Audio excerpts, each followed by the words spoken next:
real quickly, I'm gonna do some of my A whistles to show how they fare in the when you go into that the third octave A. So in response to a question I got on another video.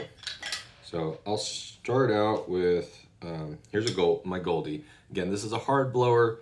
For if you had a soft blower, probably be even easier. This one takes more pressure. I'd probably do a soft blower these days, maybe medium soft. So.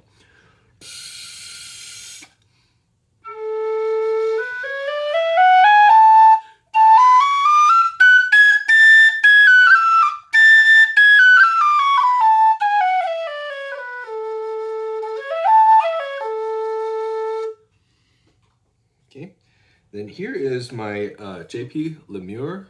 It's kind of a similar sort of Goldie, Overton Goldie style, well crafted, good sound, a little bit lighter. It's lighter, much lighter blowing than my other one.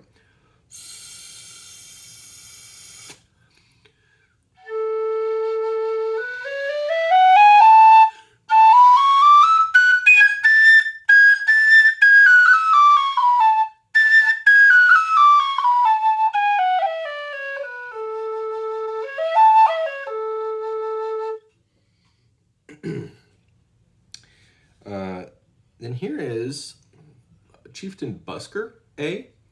I had a Thunderbird A few years ago, which I eventually sold, and it was okay. I had some trouble sealing the holes on it, but it just wasn't the whistle for me. I got a set of Buskers just to see what the updates were to them, and I feel like the A is one of my favorites. I'll still probably sell it because I have a lot of A whistles, but this is what you can get right now from Phil's shop, assuming the quality is pretty much the same.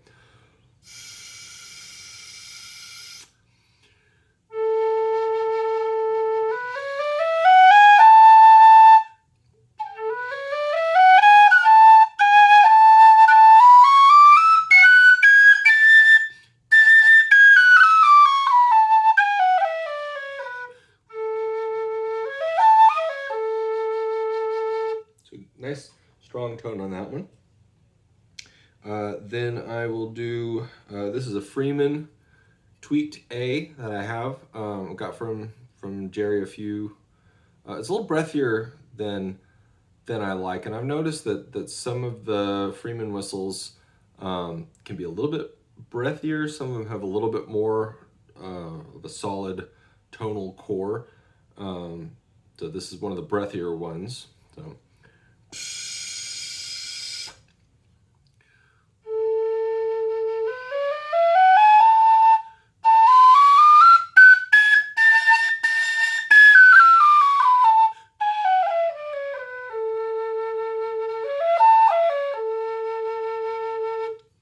So nice, it plays nicely.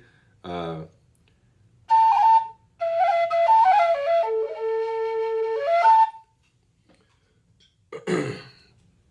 then this is one of my favorites. This is my Dante A whistle. I do have some tape on here because I feel like it plays a little bit sharp on the top end with the cross fingering. So I I taped it up. It's not a big deal to me. And other Dante whistles I have don't do that. So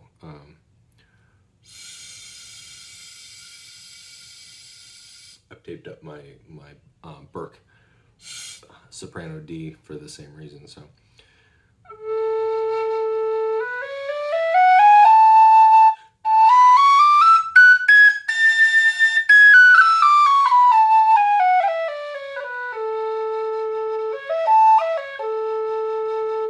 And he's doing, I've seen him, some of his whistles being advertised on the Irish Flute Shop, so you might watch that. Last time I checked, there was an F, was the only one available.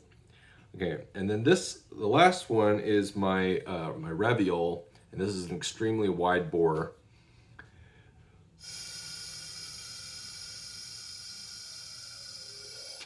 So, I'll just a note, I always consider the third octave note optional.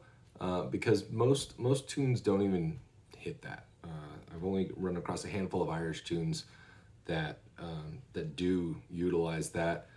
Most of them I think are relatively modern, and just for the most part, I kind of consider the top end on a D whistle would be the top end B. I consider that kind of the top of the expected range of a whistle.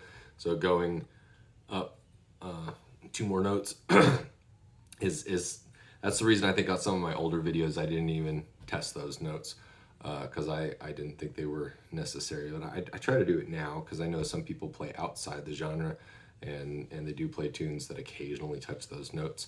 But play at your own risk. So here's the Reviol.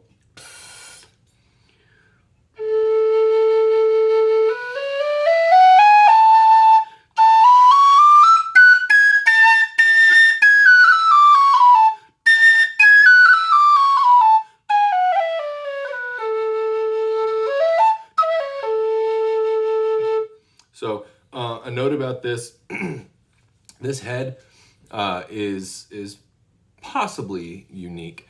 I had one small head for my Reviols that I got back in like 2016 maybe, and it had some back, like good, nice amount of back pressure, very complex focus tone. And then I ordered another set a year or two ago, and they had a more open, breathy sound, not quite as focused. And so I messaged Maurice Reviol, and he sent me like 5 or 6 small heads to choose from, and he tried to find ones in storage that were maybe different from others. And from that lot, I think like 4 of them were pretty much identical to what I'd received before. One of them was, this one had like perfect amount of back pressure, played really well. And then another one was like an experimental one, or one that just was off, and it sounded amazing in the first octave, but you couldn't get the upper octave. So there is some variation, and so that's true. I mean, even with Goldie whistles, I think Colin just does maybe a better job of saying, of kind of sorting through them and classifying the whistles, which ones are have these characteristics, and then he'll play them for you on the phone. Whereas Maurice just has the whistle heads that he's making, and he says he tries to be consistent about it. And to be fair, the whistles that I received in that batch, they were all very consistent in how they played, as far as what he sent me. So he was trying to find ones with different characteristics, which is why I think when I had 6 of them, and like 3 or 4 of the 6 were consistent. Like, I think that's what he's been sending out, but there was some outliers. But for me, it was like an outlier that gave me exactly what I was looking for. So again, a note on that, and again, I think I've touched on this in other videos, but like every maker has the potential for some variation, because whistles are manufactured to very fine tolerances, and if you get just a little bit off on any of those things, it can really change the voicing of the whistle, which is why makers who hand make and hand tweak their whistles can deliver a better tuned product. But I can see even them, if they kind of, someone who's hand making stuff can fall slightly within, there's still a range of tolerances where you have a excellent whistle that has slightly different voice from another excellent whistle that you produce. It starts to fall into the range of personal preference. So I don't think that anything that Marisa sent me has been bad or wildly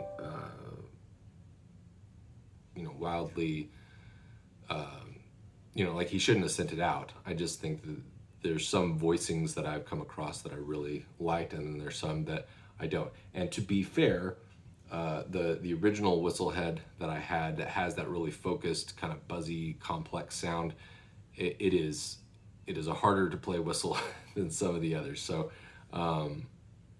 he may have tweaked it to make it a little bit less prone to clogging, and so anyway, that's kind of a very long-winded way of saying that, you know, take all these with a grain of salt, because designs can change.